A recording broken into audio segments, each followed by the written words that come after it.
commander le Open Picture Dialog qui va envoyer Open Picture Dialog à chercher quoi? À chercher l'image après l'enregistrer sur le DB image. Et l'enregistrer sur le DB image, aussi, il va l'emporter à la base de données à travers le data source vers le data table à la base de données. Le code. Je double-clique. Premièrement, je dois paramétrer mes composants. Premièrement. User, toujours c'est le root. Le protocole, toujours c'est MySQL 5. Pas MySQL D, MySQL 5. Votre mot de passe, pour moi, c'est le 5397080. Le serveur, c'est un localhost. Moi, j'utilise pas database. Je vais cliquer ici, premièrement, True. Après, je vais au catalogue. Je vais lister toutes mes bases de données. Pour moi, la base de données qui m'est très important, c'est imagerie. Voilà, imagerie. Voilà, imagerie. Très bien. Je passe à cette connexion, à cette table. Je prends mon connexion, cette connexion. Et je vais à table name. Pardon. On va changer le catalogue. Le catalogue, c'est photo. Voilà, c'est photo. Pour nous, c'est photo.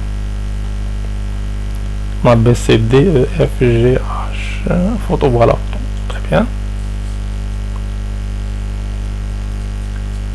Ensuite, on va connecter connexion Z table avec son connexion Z connexion 1 avec celui-là.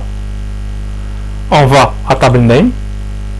On va importer à partir de la base de données photo image qu'on a créée précédemment.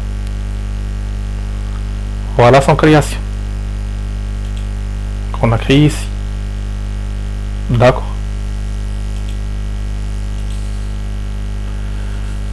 Le data source va importer ces données dans dataset avec Z table 1. Donc on a préparé. Il nous reste à préparer ce composant et ce composant.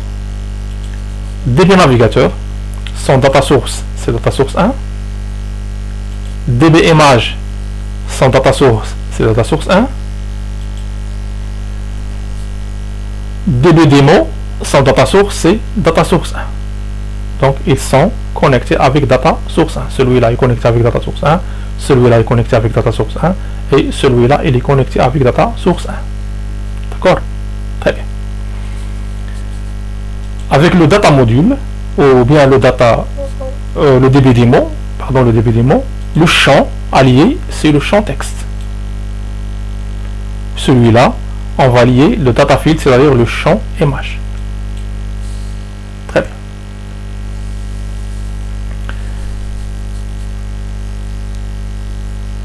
Procédons à programmer le bouton charger image. Comment faire?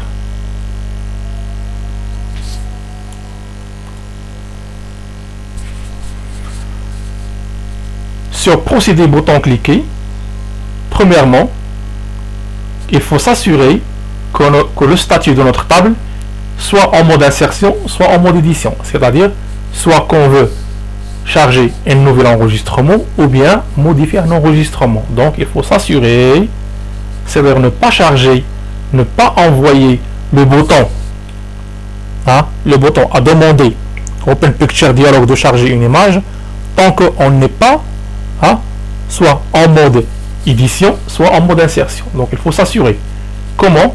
ztable.state, c'est son état in ds insert, data source insert ou bien data source edit. Si l'une de ces conditions est réalisée, donc on va procéder à l'ouverture ou bien à l'exécution de Open Picture Dialog. If Open Picture Dialog.execute, then, c'est-à-dire lorsque l'Open Dialog est exécuté, il va apporter le nom de quoi? Du file name et son chemin.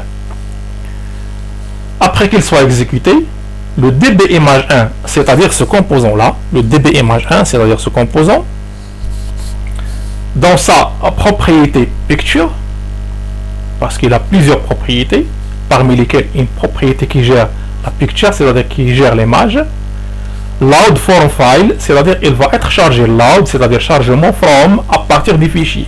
Quel fichier? Le fichier apporté par Open Picture Dialog. Le fichier apporté par Open Picture Dialog. Je répète.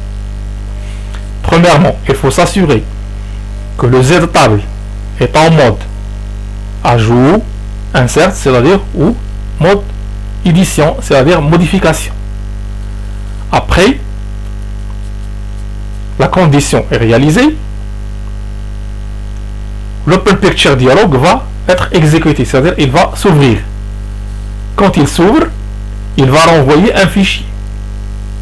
Ce fichier-là, il va être reçu par dbImage dans sa propriété picture par la méthode load from file, c'est-à-dire il va charger à partir du fichier apporté par le Open Picture Dialog vers la propriété picture qui appartient à dbImage. C'est-à-dire le dbImage, il va mobiliser la propriété picture par quoi? Par une fonction load from file, c'est-à-dire qu'il va charger le fichier apporté par Open Dialog. Et on compile pour voir ce qui se passe. Alors toujours, on peut naviguer.